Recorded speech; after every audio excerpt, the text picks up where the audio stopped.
Court office court गांव दादरी से मैं मुन्ना बालियान सभी बाइक बोर्ड पीड़ित भाइयों बहनों को मुन्ना बालियान की राम राम। 30 अक्टूबर 2025 बाइक बोर्ड से संबंधित कुछ अपडेट आपके साथ साझा करना चाहूँगा वीडियो के माध्यम से। जैसा कि आप सभी को पता ही है, 29 अक्टूबर 2025 को सुप्रीम कोर्ट के समक्ष ठग संजय भाटी का छोटा भाई सचिन भाटी ने अपने जमानत लेने के लिए सुप्रीम कोर्ट में तारीख थी और उसको जमानत ना मिल सके, इसके लिए आप सबके सहयोग से माननीय सुरेश भट्ट जी ने हम पीड़ितों के पक्ष रखते हुए, जैसा कि मैं उससे पहले आपको बता दूं कि आपकी जानकारी के लिए कि आपको पता ही होगा कि पिछले 2 वर्ष पहले अपना ठगा धन वापिस पाने के लिए सुप्रीम कोर्ट के समक्ष हम सबको एकजुट साथ लेकर माननीय सुरेश भट्ट जी ने सुप्रीम कोर्ट के समक्ष 4 पिटीशन दायर की थी और 2 वर्षों के अंदर मुकदमा चलते रहे और सुनवाई के बाद हमारी 3 पिटीशन सुप्रीम कोर्ट के न्यायाधीश ने ये कहते हुए कि इस पे हम कोई विचार करके निर्णय लेने में असमर्थ है और पीड़ित पक्ष को ये स्वतंत्र अधिकार है कानून के तहत कि वे अपना ठगा धन लेने के लिए कोर्ट के किसी भी समक्ष अपना पक्ष रख सकते हैं, जिसके चलते हमारी जो लास्ट की 4थी पिटीशन जो सुरक्षित थी उसको चार्ज पर लगाकर और सचिन भाटी को जमानत ना मिले, उसके लिए हम पीड़ित पक्ष की तरफ से सुरेश भट्ट जी ने वकील के माध्यम से वहाँ पर अप्रोच किया और उसका नतीजा ये हुआ कि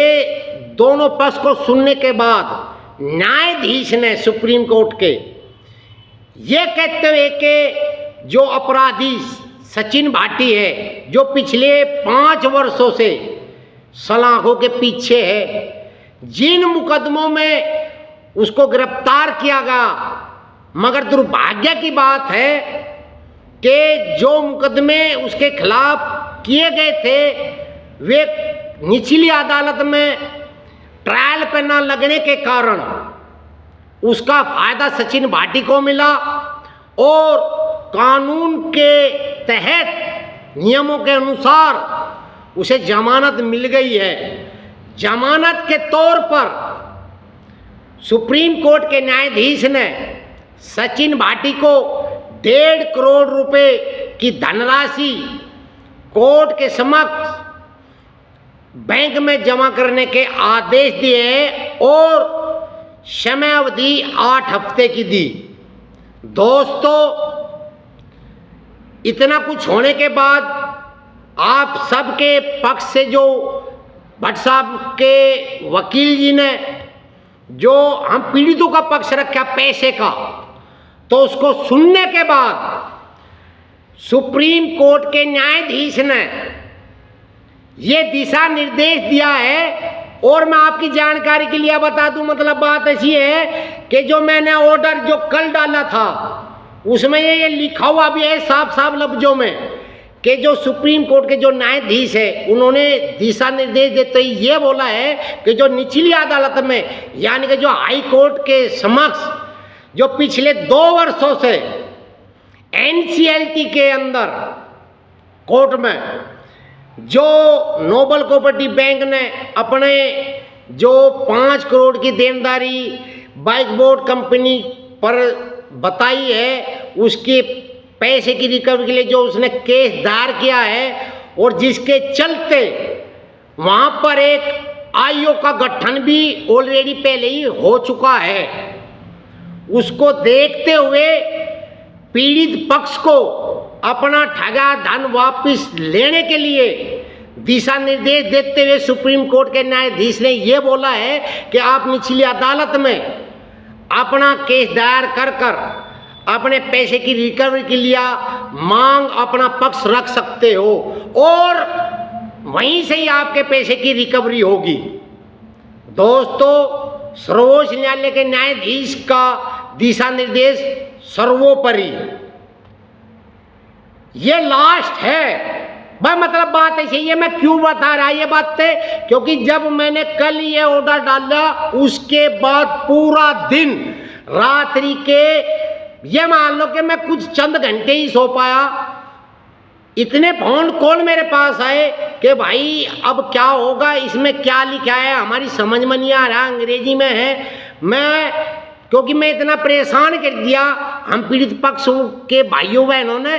कि भाई हमें समझाओ। भाई दोस्तों, ये मेरा फर्ज था, इससे ज़्यादा मैं पारदर्शिता और नहीं कर दिखा सकता, क्योंकि जो भी ऑर्डर, जो भी आदेश मुख्य न्यायाधीश सुप्रीम कोर्ट के थे, मैंने हर ग्रुप में आप सबको व्हाट्सएप के माध्यम से दिया, ताकि आप स्वयं उसे पढ़कर स्वयं निर्णय लो और आगे की कार्रवाई करो। दोस्तों, जहां हमें 2 वर्ष सुप्रीम कोर्ट के अंदर हम सब इकट्ठा एकजुट करके माननीय सुरेश भट्ट जी वहां पर ठगे धन के लिया, पिछले 2 वर्ष से सुप्रीम कोर्ट में मुकदमा लड़ रहे। अब 2 वर्ष बाद एक आशा की किरण, उम्मीद की किरण अपना ठगा धन वापस पाने के लिए जगी। मैं आपको साफ लफ्जों में बता दूं, ये जो ऑर्डर है, इस ऑर्डर को आप अपने किसी भी जानकार वकील से पढ़ा के समझ के जानकारी ले सकते हैं। इससे बढ़कर और कुछ नहीं है, क्योंकि सर्वोच्च न्यायालय के न्यायाधीश की दिशा निर्देश सर्वोपरि होते, उससे ऊपर कुछ नहीं, निचली अदालत उसका अवहेलना नहीं कर सकता। पहली बात। रही बात, मैं आप सबको बता दूं, मैं धन्यवाद करता हूं, ये जो भी एक आशा की उम्मीद जो जगी है, ये आप सबके सहयोग से, संगठन से और माननीय सुरेश भट्ट जी की मेहनत का नतीजा है। दोस्तों, एक चीज मतलब बात ऐसी मैं क्लियर कर दूं इसी बीच में कि आपको स्वयं अपने अच्छे बुरे का निर्णय लेने का स्वतंत्र अधिकार है। आप स्वयं भी NCLT हाई कोर्ट, जहां पर ऑलरेडी पहले ही आयोग गठित है, जहां पर बाइक बोर्ड कंपनी को दिवालिया घोषित करने की प्रक्रिया जारी है और जो उसकी चल संपत्ति है उसका ब्यौरा भी आयोग ने ऑलरेडी पहले मांग चुका है, उसकी भी जानकारी मैंने पीछे कुछ महीनों पहले दी थी। हम अब कुछ बात ये आएगी कि भाई हम पहले क्यों नहीं गए, क्योंकि जब 2 साल पहले नोबल कोऑपरेटिव बैंक ने पैसे की रिकवरी के लिए 5 करोड़ उसने अपना बताया, उसके लिए जो NCLT के अंदर अपना केस दायर किया था, उस केस पे संजय भाटी ने स्टे ले लिया था। आपकी जानकारी के लिए बता दूं, वो साल भर तक स्टे रहा और उसके बाद जब उसने संजय भाटी ने सुप्रीम कोर्ट के समक्ष अपनी जमानत की अर्जी लगाई, जब हमारी 3 पिटीशन खारिज हो गई थी, उसके बाद कि अब तो पीड़ितों का भाई वहाँ से केस खत्म हो गया, मगर उसे ये नहीं पता था कि हमारी एक पिटीशन वहाँ पर अब भी सुरक्षित है। उसके चलते जब उसने वहाँ पर कुछ दिनों बाद अपनी जमानत की अर्जी लगाई, आप सबके सहयोग सुरेश भट्ट जी ने उसकी जमानत खारिज कराई, उसका केस खारिज करा सुप्रीम कोर्ट के न्यायाधीश ने। जैसे हमारे 3 पिटीशन खारिज की थी, तो ऐसे ही उसका भी केस खारिज करेगा। उसका फायदा उठाते हुए जब उसका केस ही खारिज कर दिया गया, तो वो स्टे भी जो NCLT के खिलाफ उसने ले रखा था वो भी खारिज हो गया। और उसके बाद आयोग ने जांच एजेंसियों से ठगों की कितनी चल संपत्ति कंपनी की जब्त करी, उसका ब्यौरा भी मांगा था, उसका भी मैंने अपडेट आपको डाली थी। दोस्तों, अब समय है कि ये लास्ट ऑप्शन है, इसके बाद कोई ऑप्शन नहीं, क्योंकि सुप्रीम कोर्ट का दिशा निर्देश है, उसने दिशा निर्देश दिया है निचली अदालत हाई कोर्ट में, जहाँ पर ऑलरेडी पहले आयोग गठित है एनसीएलटी में, उसी के समक्ष हम पीड़ितों को अपना ठगा धन के लिया रिकवरी के लिया वहाँ पर रिकवरी सूट डालना पड़ेगा, अपने पैसे के लिए मांग रखनी पड़ेगी। उसके बाद 100% हमें कभी भविष्य में जब भी कितना समय लगेगा ये मुझे भी नहीं पता, मगर 100%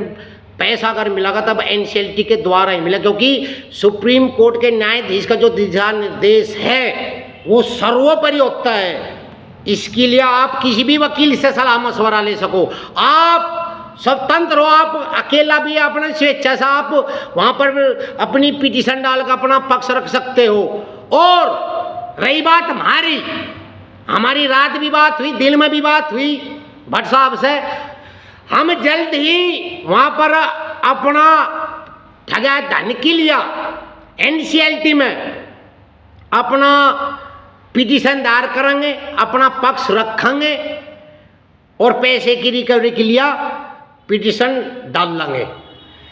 जो भाई इच्छुक हो अपनी स्वेच्छा से, मेरे कहने से नहीं भाई, अपनी स्वेच्छा जो भी भाई पीड़ित इच्छुक हो वो इकट्ठा होकर, जैसे हम सुप्रीम कोर्ट गए थे, अगर वो कोई भी पीड़ित आना चाहता हो अपनी स्वेच्छा से वो आ सकता है, किसी दबाव में ना हो, वो किसी की बहकावे में ना हो। जो भी निर्णय लोगे आप उसके स्वयं अधिकार होगा, उसका स्वयं का अधिकार होगा वो भाई निर्णय का। ये जानकारी मुझे आपको देने के लिए ये वीडियो बनाई थी। इन्हीं शब्दों के साथ मैं अपनी वाणी को विराम देता हूँ। जय हिंद, जय भारत, राम राम।